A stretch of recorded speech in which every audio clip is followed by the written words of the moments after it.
Hey, what's up, everybody? Welcome back to the channel. Two Obsolete Punks here, Timmy and Losty, back with another band tier list. We've already banged out the Bad Religion list, got one of the big ones out of the way. Now we're back with another pretty big list.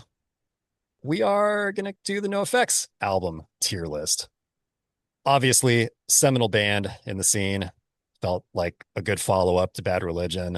I don't know, punk rock from that era kind of has its big three, big four, whatever you want to call it. And NoFX is in there, so it seems like the right one to do.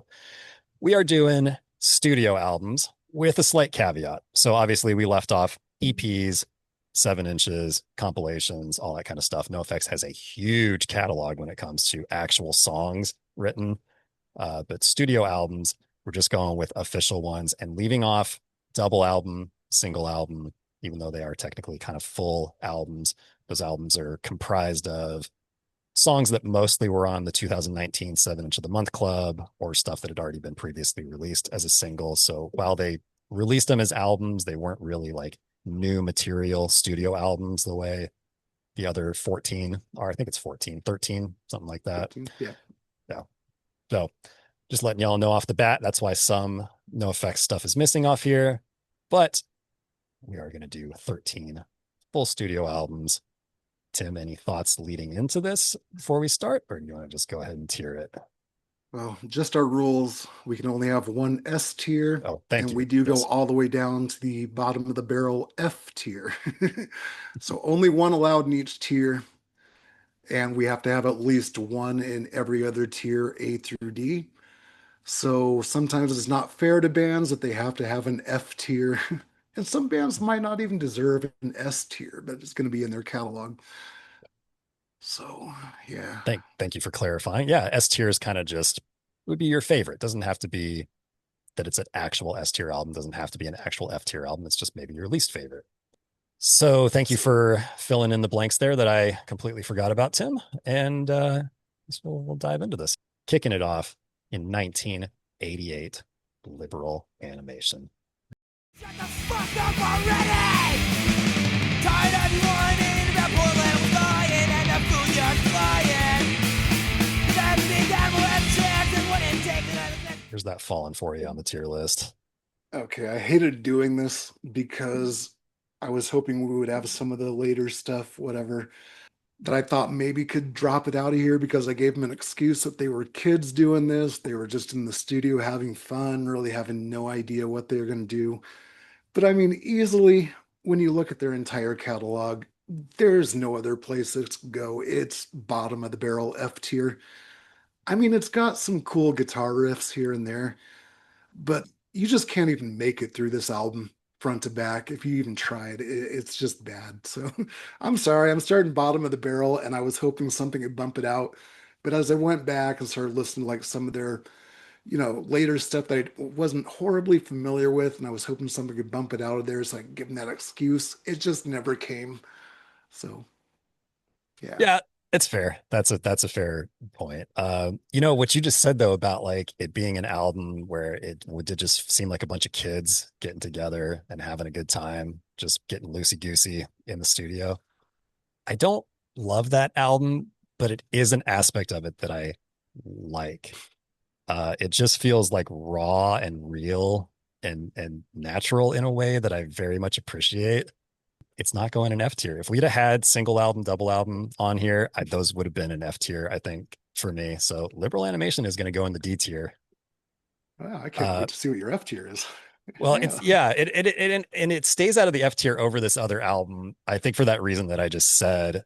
Yeah, it's not particularly well played. It can initially come off like just a run of the mill 80s punk hardcore album, but in their catalog, I do appreciate that aspect that I just talked about. And there's even some fairly interesting musical moments on it. Some Yeah. things that are very like uniquely no effects. And it's clearly like this amalgamation of Mike's influences from around that time where he's trying to do something with that. And sometimes it comes out unique and sometimes it comes out as like just a ripoff of something else. But yeah, no, there's a lot of very unlistenable tracks on that album. A lot of tracks that are way too long for what they are.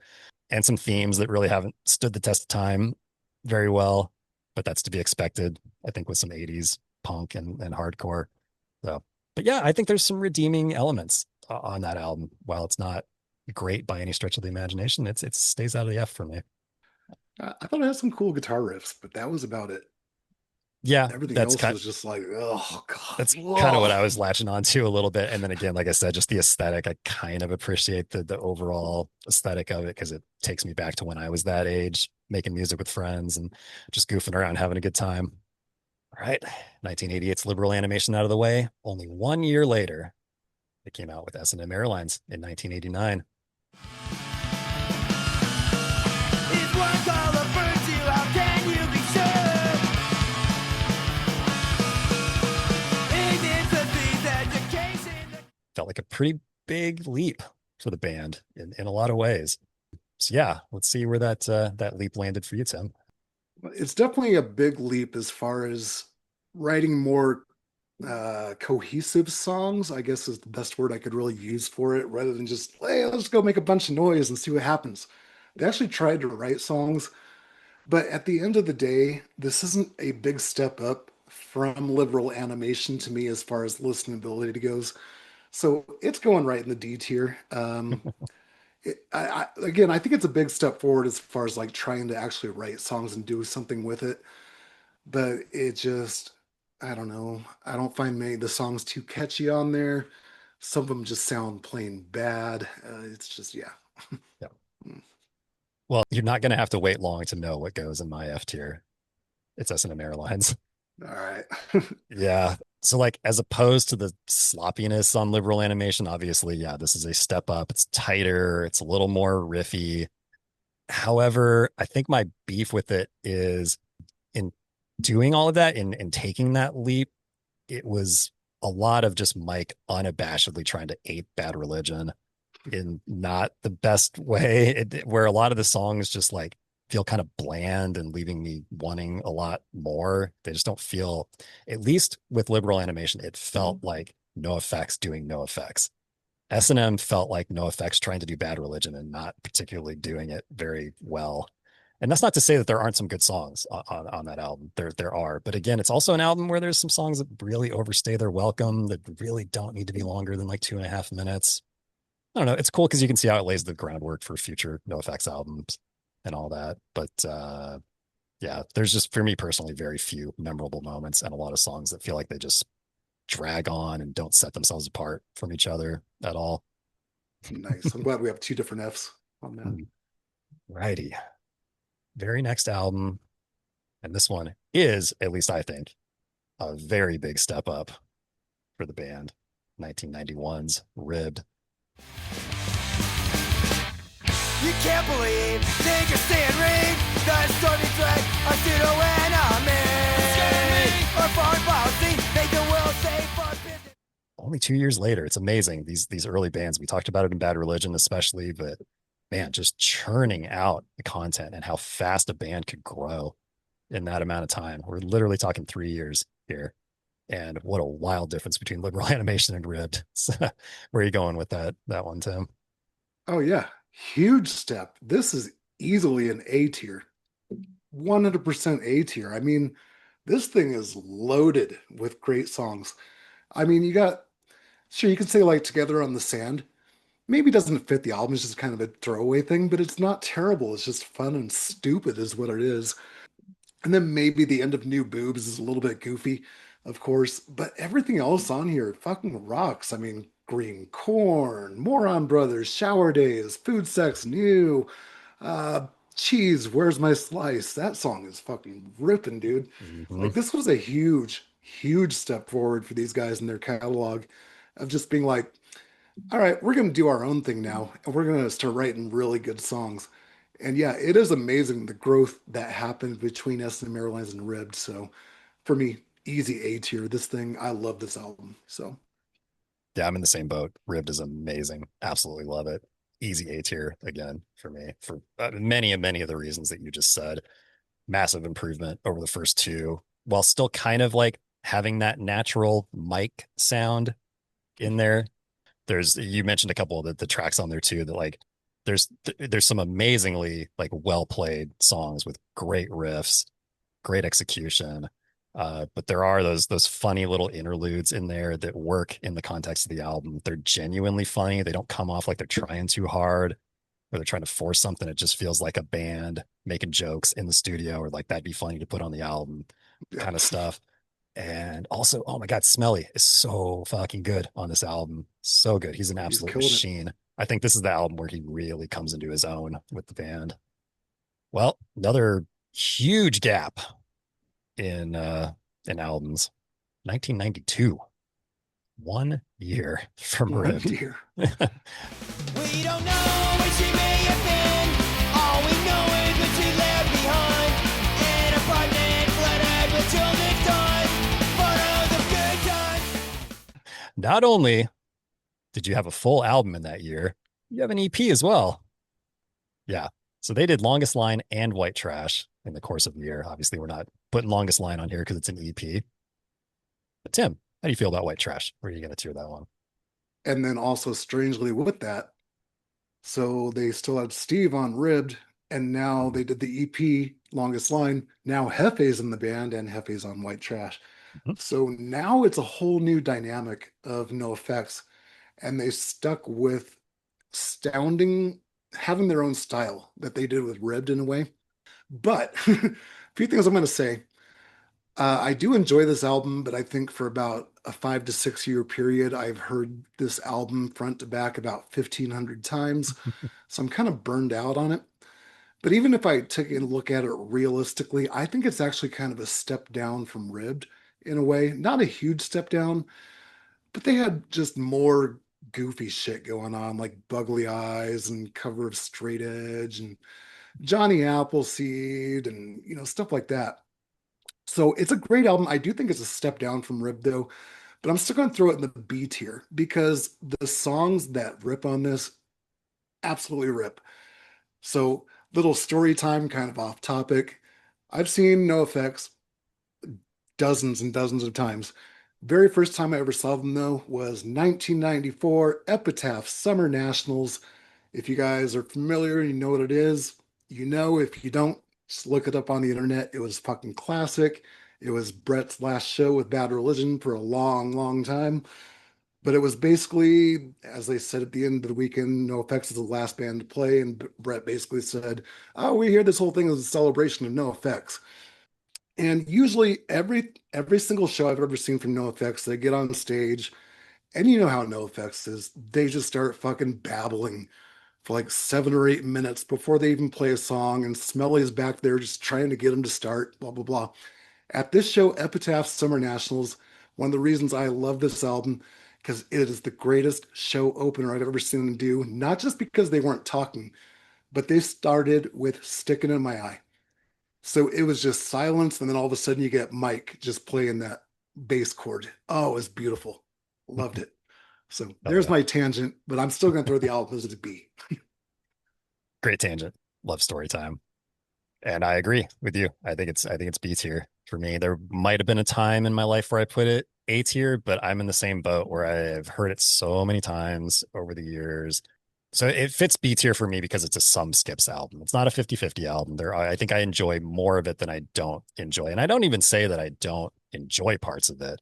It's just more what I listen to these days, anyways. But yeah, you brought up Hefe, obviously a massive shift in the band at that point. So if Longest Line introduced Hefe to the world, this album I think made sure that no one could deny him as the new member of NoFX, that he was the correct choice and that they did a good thing by bringing him in. You just really can't understate what he did for the band in terms of pushing them forward into a new part of their career.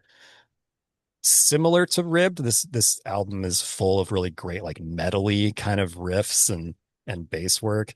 But with Hefe in the band now, obviously, just everything feels a little tighter, a little cleaner. Not to mention what he did for the vocals and the harmonies in the band.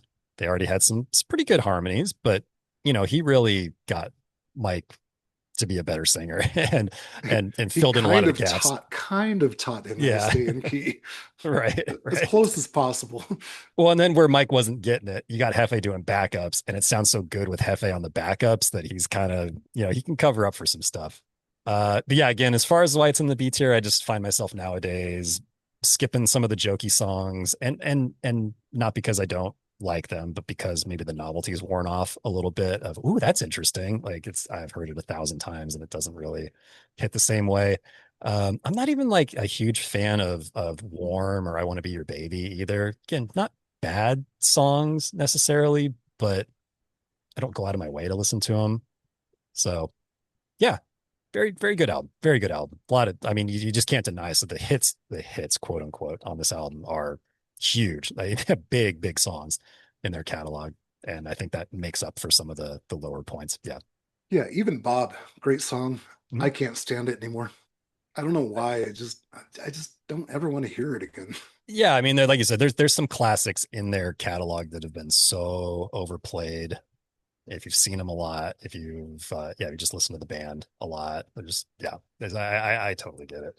You can be like, it's an objectively good song that I don't really want to hear anymore. I think my cup is full there. Another gap here, a 2 year gap this time, and another, I think, seismic shift for the band. Again, insane what you could get done in 24 months. 1994's Punk and Drublick.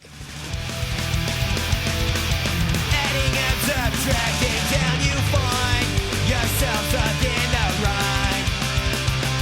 Dying. Their biggest album for sure, just, sales wise, popularity wise, and for good reason. So, Tim, take it away. Tell us where you tiered this one. So, not to give away too much as we go through the tier, but starting at this album for probably about the next 15, 16 years, whatever it was, is the absolute golden age of NoFX, where it was like they could do no wrong, basically. Other than a song here and there, they just could not do anything wrong. So, Punk and Drublick is another easy A for me. Um, I mean, it has so many good songs on the A side. Great songs, some of their most well-known songs, obviously. But to me, what I love about Punk and Drublick is it's to me one of the best B-sides ever of just this nonstop. They weren't even hit songs, but the way they come across, the way they flow into each other was just a masterpiece of a B-side of an album. It's so fun on that. So it's an easy A tier. Nice, nice, I mean, there's three or yeah, probably three albums that I could put in S tier, but and you can ask me one day what it would be, but today I'm going A. nice. All right. Well, I'd say Punk and Drublick is my S tier, and it's probably my forever S tier for NoFX. I'm a cliche in that way. This was the album that ununiquely, that's a term, right?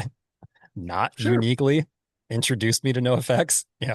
I know I am one of millions in that boat there, but it is what it is. It's the album of theirs that I've listened to the most over the years and will continue to listen to the most over the years. It never gets old. Every song's killer in its own right. It's easily their best sounding to me, anyways. I think it's their most listenable overall. It's perfectly sequenced. You brought up the A side versus B side. I love the way it's laid out with just banger after banger after banger, and even the kind of interlude songs on the front side fit with what's going on. And then on the B side, you've got the punk rock Abbey Road going on. I mean, I think Less Talk More Rock B side and Punk and Drublick B side are like fighting tooth and nail to be that punk rock Abbey Road. But it's just so good for that reason. I will never get tired of this album, and yeah, love it forever. S tier. We got our first S. We Woo! did, which makes me very interested to see what your S is going to be, because I'm looking at what's left on here, and there's some good picks for sure, but it could go a lot of different ways. So let's just keep going here and go 2 years down the road from this. Got a nice like 1 year, 2 year gap all the way down the line pretty much so far, which again, still blowing my mind. And they were popping out 7 inches and Mhm. everything in between. Yeah, B-sides and yeah, B-sides on those singles for sure. So 2 years later, 1996, Heavy Petting Zoo, yet another shift for the band.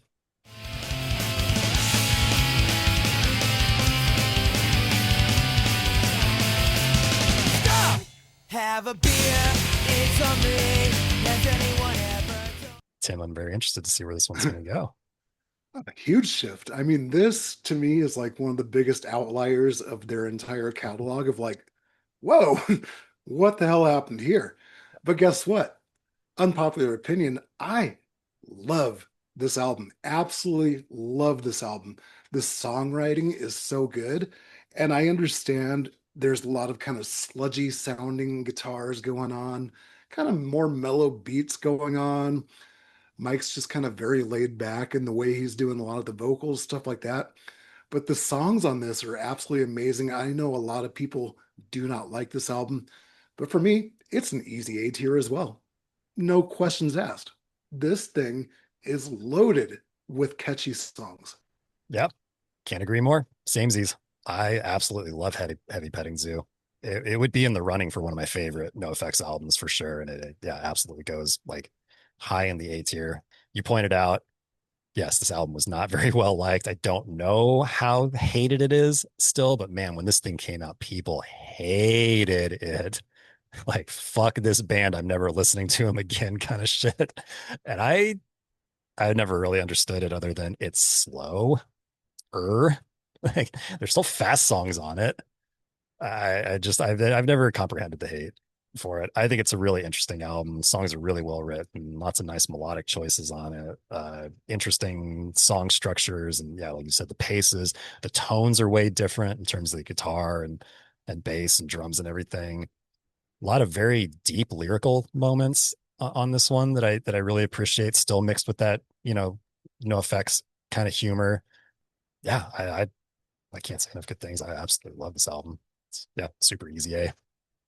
Yeah, it deserves an A. I'm sorry, people who don't like it.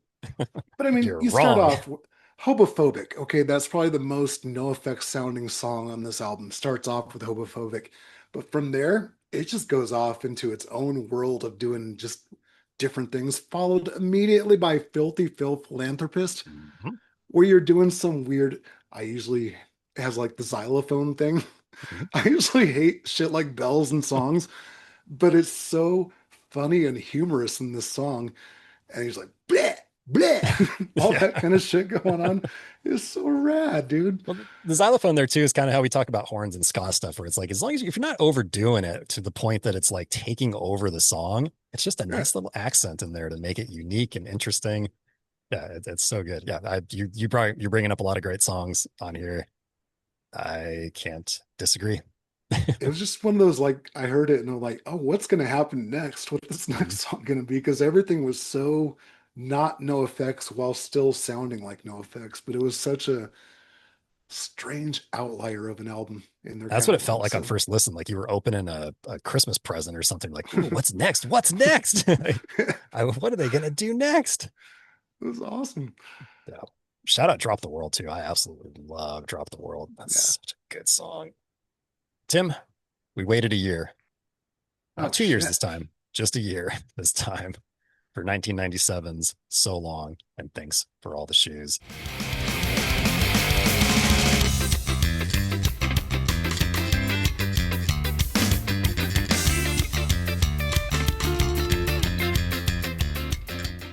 Feels like maybe a reactionary album to Heavy Petting Zoo. Not sure how true that is or not. I've always just kind of felt that way about it. That Mike and the rest of the guys were like, "Oh, you didn't like Heavy Petting Zoo? Okay, we'll give you something like what we were doing before, but we're still gonna mix it up a little bit." So I know we reviewed this album on the channel. I think if anybody's watched the videos, you know our feelings on it already, and you could probably guess where it's going to go. But Tim, lay it on us anyways. Where's this one going? Easy for me. This is my S tier. This one's Okay, going all the way to the top. hell yeah. I mean, this thing, I would probably say Punk and Drublic as a whole is probably a better album as far as songs go, but this thing is loaded. There's not a bad song on this album, and there's just a lot of variety from song to song. Like it's not this continuous, everything's going to sound this way. There's just so many different sounds that they did on So Long and Thanks for All the Shoes that it's my personal favorite. I still think Punk and Drublic is probably better in a way, but this thing has some of my favorite songs all time that top anything that's on Punk and Drublic. So nowhere I can go except for top of the list, S tier. I love it. maybe that's the one I would have thought of that you'd put up there, just yeah, based on how we felt about it on screen when we did it. But yeah, this I can't put it anywhere but A tier. I mean, it's fantastic. I agree that it's probably it's not my favorite, but it might move in and out on certain days. Yeah, behind Punk and Drublick. Although Heady Petting Zoo kind of might give this one a run for its money sometimes for number two. I just really cannot say enough how much I really like that album. But so for so long, yeah, I agree. It's got a nice like dichotomy. There's a lot of good variants on this album. Not every song is necessarily great if you're taking it in like a singles setting, but if you're experiencing it in a front to back way, the peaks and valleys on it are everything that you could want in an enjoyable listening experience. It just keeps you on your toes. You never get bored listening to it. When it's on, there's just so much stuff to mix up. Probably some of my favorite Mike bass lines going on this, and his tone is so good. And man, I might be talking out of my ass here, but like the opening 5 song run on this album is insanely good. I don't think it gets much Oh, it's better than brilliant. that. Even Monosyllabic Girl, I wouldn't consider it like a throwaway track or anything inside of there. It fits so well in the flow of what's going on. The two rippers to open it, and then Monosyllabic Girl, and yeah, into the 2 songs after that. It's perfect. It's such a great way to kick off that album. Yeah, I'm looking at the song list here real quick. I'm trying to see if there's anything I really don't like, and no. It even has an instrumental, just flossing a dead horse. It's just an almost 2 minute instrumental, and it was great. And you have a cover song, Champs-Élysées, where you're trying to like listen to Mike try to sing in French. That's hilarious, dude. It That's is great. hilarious. I would imagine that's partially the reason that they put it on there. Let's just hear Mike try to sing in French. That's funny, Pretty right? much. Massive gap now. Absolutely massive gap of 3 years between So Long, Thanks for All the Shoes, and Pump Up the Valium. But in between, we did get the decline. So that makes sense that they probably they took their sweet time working that thing out and getting out there and orchestrating it and everything. So can understand why it took them a full 3 years to put out another album. Pump Up the Valium. When I really think I look about Mondays, could it be like Saturdays when you don't gotta go to work? Every day the holiday. I wake up when I want to. I do anything I want to do. Can't wait for Tim, how do you feel about it? I'm torn on it. I really, really like it. I'm gonna say this. I'm still gonna throw it in the A tier because it is a great album, has a lot of great songs. But as far as looking at my tier and what's all in A, this would be at the very end of my A tier. Like it's almost borderline going into B tier, but some of the songs on here, there's no way you can bump it down. Opens with and now for something completely similar. That's a great opening track. I mean, it's such a stupid song, but it's fantastic. Dinosaurs Will Die, fantastic. Strange song, but clams have feelings too, is Love that song. kind of rocks and it's just goofy and fun, but it works. Stranger Than Fishing, great song. Total Bummer, kind of a downer of a song, so it fits, but it's so good. Like the lyrics are so good in there. But then you have shit like My Vagina, you know. So overall, still an A tier list album for me, but it would definitely be at the very end of the A tier. Yeah, I have some similar things to say, I think, about this album. And this is one where it is that way for me too. It's just barely out of A tier into the B tier. It definitely fits that some skips criteria pretty well for me to fall into the B tier. I enjoy like 90% of the album, but you pointed out a couple of the songs that, yeah, I think they're kind of just personal low points that I don't listen to and I skip almost every time they come on. Otherwise, yeah, this album, it's another one that kind of in a way signaled a new era of the band. There's a lot of melodic choices and progressions that Mike was kind of exploring on So Long here that really, I think, came into their own on this album. You can tell he was like fully committed to embracing a lot of the older sounds from outside of the punk world that he was influenced by or into. And he really brought him into this album and it paid off, I think, with some really unique songwriting and structures and chord progressions and that kind of stuff. And you mentioned Total Bummer too. Such a super simple solo on that one, but absolutely one of my favorite Hefe solos. There's just something about it that is so like It just hits you in the feels. Just sounds like somebody wailing their heart out. Yeah, Pump with Valium, great album, but just barely falls out of A tier for me into the B tier. 2003's War on Errorism is the next album up here, and not a ton to say about it. It's a great album. I have a lot of fond memories tied to it. It very specifically transports me to certain places and times in my life. Of attention, she's authentic. She's a model of disaster. Tim, take it away. Tell us how you feel about it. Definitely another A tier. I mean, no surprise. This is an album that has so many great songs, no skips whatsoever. Has some absolutely classics on here. Separation of Church and Skate. That's one of the best opening guitar riffs ever, right there. I love that. Idiots Are Taking Over. Then you even break it down to like kind of goofier songs, like She's Nubs. Sounds really good. It's great. There's not a bad song on this. 13 Stitches, one of the strangest recorded sounds of a NoFX song, but the storytelling in it is fantastic. So I love this album. Easy A. Yeah, samesies, A tier, easy A. It's definitely up there in terms of my favorite NoFX albums.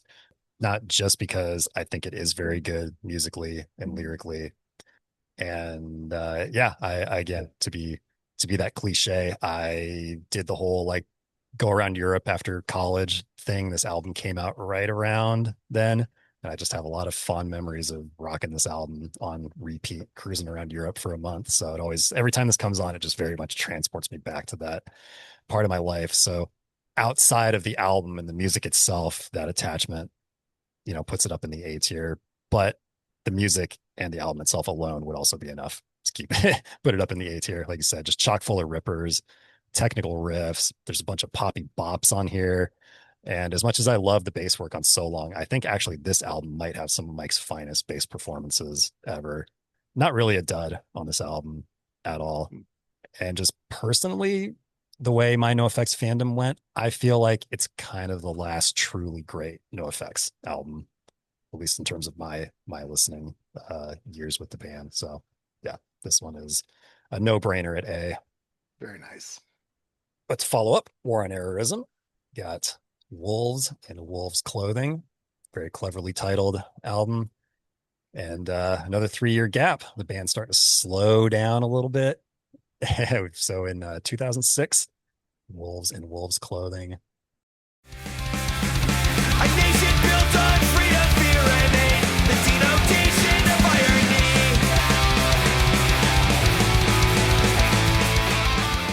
Tim, where you got it? I really, really enjoyed this album.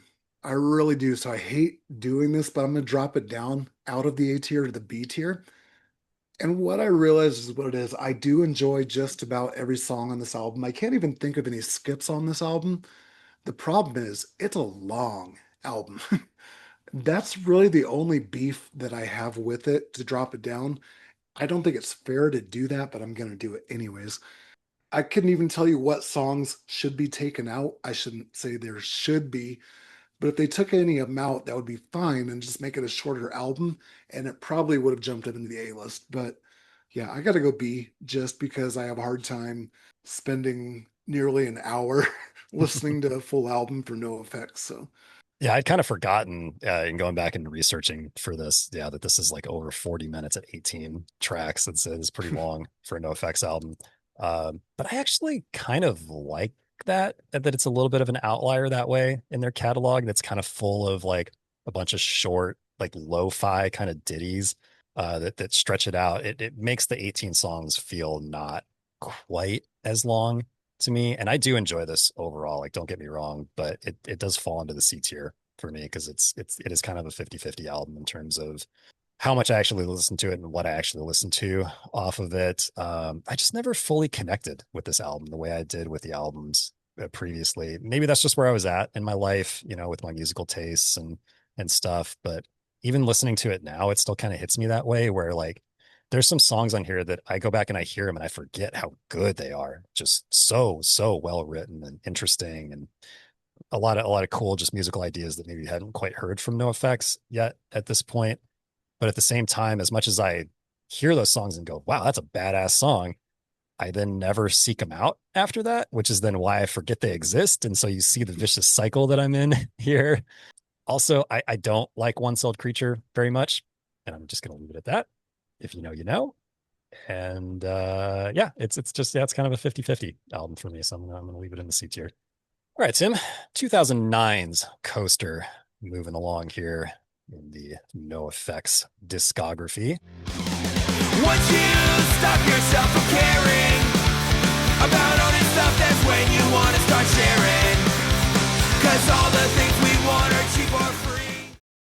Another 3-year gap, and we've got another album to check out. What do you think? This is one I don't have a whole lot to say. Actually, from here on out, with all their albums, I don't have a whole lot to say. Um, I don't think there's anything horribly bad about this or any of the upcoming albums. There's just nothing horribly memorable about them. So this is kind of the time where I kind of fell off of NoFX as far as listening to albums go. Again, Coaster, there's just I don't think there's anything bad on it. There's just nothing that really catches and holds my attention. So it's going right in the C tier. I'll just leave it at that. Yeah, I agree. C tier. I have a lot of the same feelings about it. I think I said this on the Bad Religion. Some of the later Bad Religion albums, like, what do I say about these? They exist. That's kind of what Coaster feels like to me. I've never really felt strongly one way or another about it. Like it's got some enjoyable songs for sure. I like My Orphan Year, and some I'm indifferent about. Some I kind of loathe, like Creeping Out Sarah. Really don't like that song. There's a quintessential like this era of No Effects thing going on this album, where thematically it's kind of a weird mixture of poignant sincerity and like try hard, obnoxious obliviousness, whatever that means. But musically, it's pretty good overall. But I just, yeah, kind of like meh about it, which I'm in the same boat after War and Errorism. I think a lot of my No Effects albums after that were just kind of like, okay, whatever. Yeah, here they are. Hmm. We We're put still out making another music. album. Hey. So in that vein, we're moving on to 2012's Self-Entitled, and I'm assuming going to be kind of the same here. But I'm also interested to see where you're going to go with this one. I don't believe in God, I believe in goddess. I don't believe in prayer, but believe in worship. I don't believe in destiny, but I can feel luck. I don't believe in people because they don't give a fuck. So lay it on us. A little bit of the same boat, but I think this one actually had a couple more songs that really stood out a lot more than anything on Coaster did.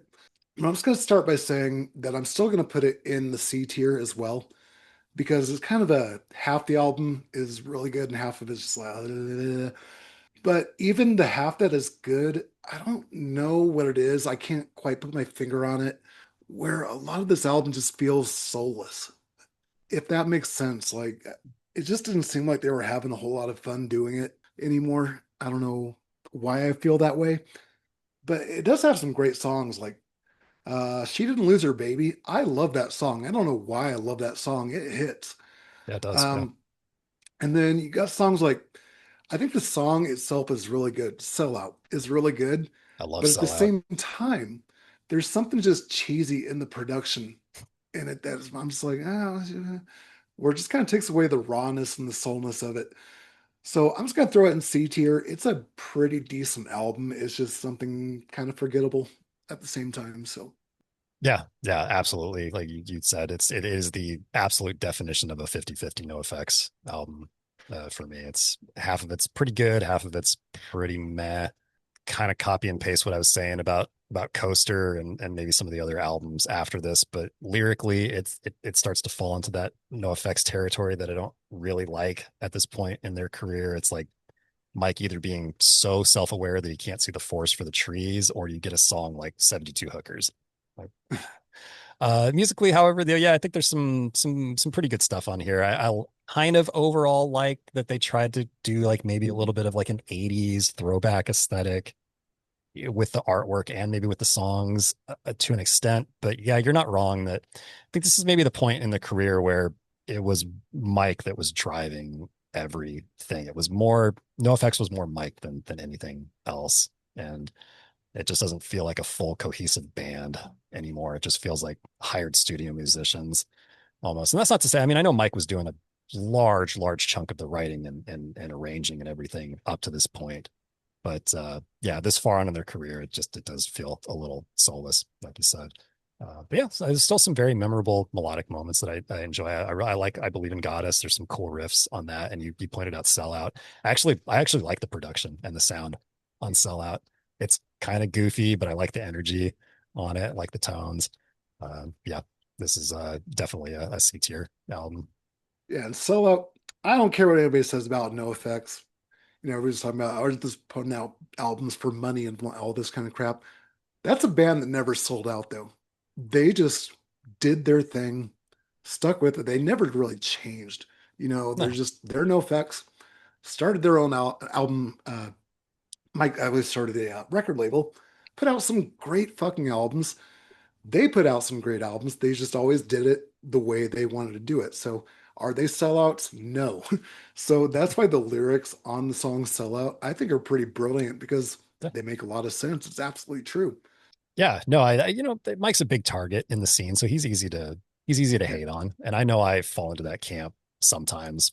I definitely didn't love the all the releases that were going out and everything, especially later in their career. But at the end of the day, I had to keep telling myself, I'm like, if you don't want it, don't buy it. And it wasn't like directed at me. I just mean in general. It's like if you're gonna bitch about this thing, oh, they're putting out so many albums and these songs aren't even new and you're just re-releasing and all that kind of stuff. It's like, then don't buy it. That's the way, like, I fucking hate capitalism, but we live in a capitalist society and that's the way it works. So like, and you're right. You cannot deny that they got huge, but they did it their way and they more or less did it the right way on their own Mhm. terms. They did it without, corporate influence. They did it without a lot of big stuff. They just built it from the ground up to the point that they were able to get big enough to then like take off from that platform that they built for themselves. So yeah, I always appreciate that. They are one of the best DIY success stories in terms of music, Absolutely. especially in the punk scene ever. Yeah, easily. So always major respect for that.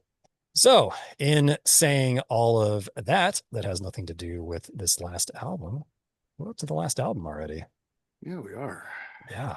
Had a big 4 year gap this time. Like I said, old guys slowing down, not writing as much music. Got 2016's first ditch effort.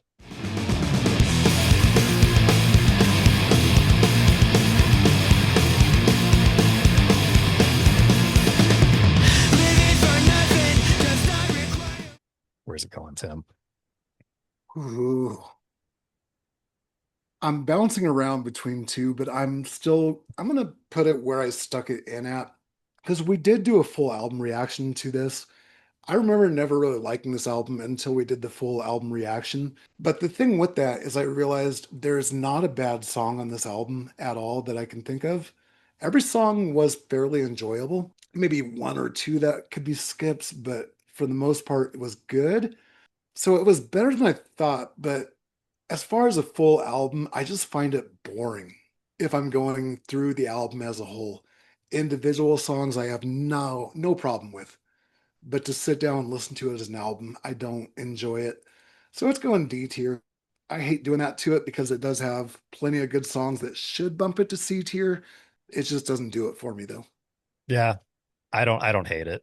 I don't hate that it's going in D tier for me. This is one of my least favorite NoFX albums that I think I probably made that pretty clear when we were reviewing it as well. I don't like a lot of songs on here for the reason you just said. I think some of them are boring. I think some of them are like overthought. I know I talked about it a lot when we reviewed it. I'll just kind of paraphrase here. Like, I'm glad that Mike had this album as a way to do some soul searching and maybe have some catharsis and get some stuff off his chest and all of that. And that's his right as a creator, but it just doesn't click with me at all. The things that were being explored on it doesn't do anything for me thematically. And that mixed with how I feel about a lot of the songs musically and them being boring, those just come together to definitely put it down in the D list or the D tier. And again, in 2016, it was also at a point where I just could not have cared less about NoFX at that point. It didn't matter what they were putting out. I probably wasn't going to be into it. And that's a me thing. It's not right or correct, but it's just a me thing. So Yeah. Anyways, just the way it hits me personally, a big reason why I didn't listen to much after this one. And oh, to your point that there's no bad songs on here, Oxymoronic is hands down one of my least favorite NoFX songs. I fucking hate that song Why? so much, and it I don't remember. I absolutely remember you just kills saying it it, but I don't remember why. because it's it's cheesy as hell.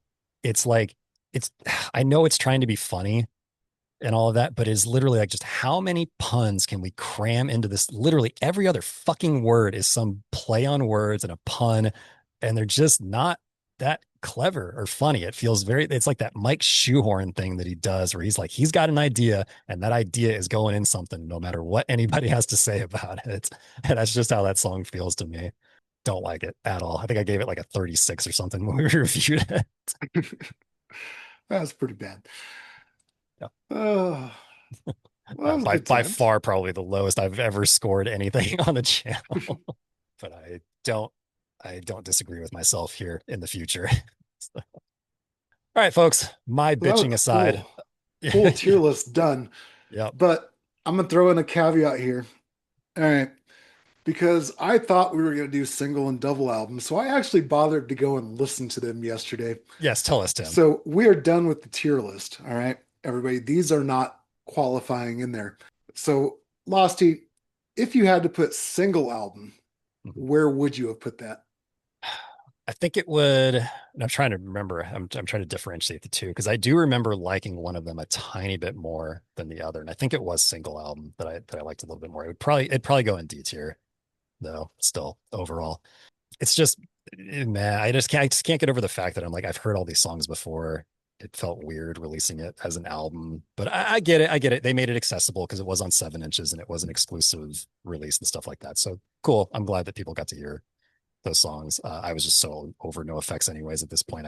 Didn't matter what they were putting out. So And then double album. Would that have taken the F tier instead of S&M Airlines? it might have, but I still feel pretty strongly about S&M. I don't know. I would have to go back and like really, really put those two against each other to see. I honestly can't say. I think if we're just going in the moment here, yeah, I think maybe it bumps out S&M, Hmm. but only just barely. And I could see those two flip flopping back and forth out of DNF. Yeah, so I went and listened to them, and I was not horribly familiar with either of them. Like I've heard songs here and there, but I never actually listened to them. So I thought for sure one of these two would have been the F tier. So I could have kept liberally animation out just because, hey, their kids are having fun. That's awesome. I like that. But even after listening to them, they still wouldn't have bumped them out. And I was shocked because I listened to single album. And other than the first track, The Big Drag, which I'm looking at right now, 5 minutes and 48 seconds, and the song is just boring and goes nowhere. And I was like, okay, this is what the whole album's going to be. But then from there, every other song after The Big Drag was fucking rad. I loved it. This would have gone in B tier for me. Wow. It was great. Now, double album, it wasn't bad. It was just kind of stayed the same. Nothing really stood out. Nothing was terrible. It would have gone D tier. So, yeah, single album, I was impressed. I liked it. I'll So, have to give it another shot then, because I feel like when I was looking at the track list, I think single album had less of the previously released tracks than double yeah, album does. Double album's got a lot more of the I 7 inch of think the month double album stuff was on like it. 7 previously released. That's either 7 or 8. I think the single album only had 3 or 4 on it. Yeah, So yeah, it's definitely not the bulk of the album. At least from the 7 inch of the month club. There's certainly some singles on there that had already been done as 7 inches before that outside of it. Yeah, I don't know. yeah, Maybe I'll go back and give it another shot. It's been a minute. I kind of skimmed it when we were preparing for this. yeah. Once you get past track number one, the big drag, it's pretty good from there on out. But yeah, the big drag was like, why would you open an album with that? Just close it with that because nobody wants to fucking hear it, dude. It's because at that point it was just Mike doing whatever Mike wanted to do. I don't think there was a whole lot of outside influence going on. No effects Pretty at that much. point. Well, folks, there you have it. Our no effects tier list. And hey, you got some bonus picks in there too that Woo! yeah, we weren't getting included. So that's awesome. Glad we got to do that. Sorry, Tim, Other you looked at bonus your pick, S tier would have been the longest line, but okay, well, easy yeah, S tier. not the decline. Isn't Even that though what I just said? do you think you said longest line? Oh yeah, Unless I the miss decline. Sorry, the the decline decline would of have the been the longest line. easiest S tier. Now I'm questioning myself. I heard the end of it, ein, as like maybe you'd say longest line, decline. They rhyme. Yeah, it's probably what got stuck in my head. Yeah, decline would have been the S tier. Yeah, it'd be hard not to put that up there for sure. Man, why can't we have two in the S tier, Tim? Oh, we'll throw that in the bonus. Okay. Bonus S tier. Tim says these are the rules, though. We got to stick to the rules. Yeah. But yeah, it's tough, man. Decline's yeah, one of the maybe the best punk rock things that's ever been done. Just yeah, can't knock that at all. Easy 100, S tier, blah blah blah, whatever you want to say about it.